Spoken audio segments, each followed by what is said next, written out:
नमस्कार फ्रेंड्स, तुमच्या सगळ्यांचं पुन्हा एकदा स्वागत आहे माझ्या YouTube चॅनलवर। आज आपण पुढची लीफ फिलिंग स्टिच शिकणार आहोत। त्याच्यासाठी मी इथे पानाचा आकार आखून घेतलेला आहे व त्याला साइडला चेन टाकून घेतलेली आहे। मी मधल्या रेषेवरून स्टिच टाकायला सुरुवात करतेय। आता चेनच्या आतल्या बाजूला एक स्टिच टाकणार आहे, चेनच्या बाहेरच्या बाजूला एक स्टिच टाकणार आहे। पुन्हा मी मागे घेतेय, मधल्या रेषेवरच मी एक स्टिच टाकते। पुन्हा इथे एक लॉक स्टिच टाकणार आहे। आपण सॅटिन स्टिचनीच ही लीफ फिलिंग करतोय, फक्त आता आपण आधी एक साइड पूर्ण करून घेणार आहे, डावी किंवा उजवी, नंतर ना दुसरी साइड पूर्ण करणार आहे। पुन्हा मी बाहेरच्या बाजूला स्टिच टाकते, पुन्हा मागे घेतेय। आता मधली जी रेष आखली आहे त्या रेषेवर बरोबर मी स्टिच नाही टाकणार आहे, त्या रेषेच्या एका साइडच्या कडेला मी स्टिच टाकते व आधी मी पूर्ण उजवी साइड पूर्ण करून घेणार आहे।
आता मी दुसरी बाजू पूर्ण करून घेतेय।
आता या मधल्या भागामध्ये आपण मणी लावून घेणार आहे।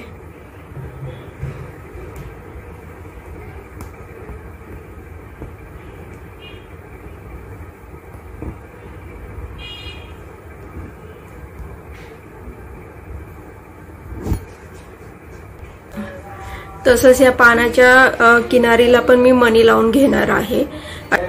अशा पद्धतीने आपली ही लीफ फिलिंग स्टिच पूर्ण झालेली आहे। भेटूया पुन्हा दुसऱ्या व्हिडिओमध्ये।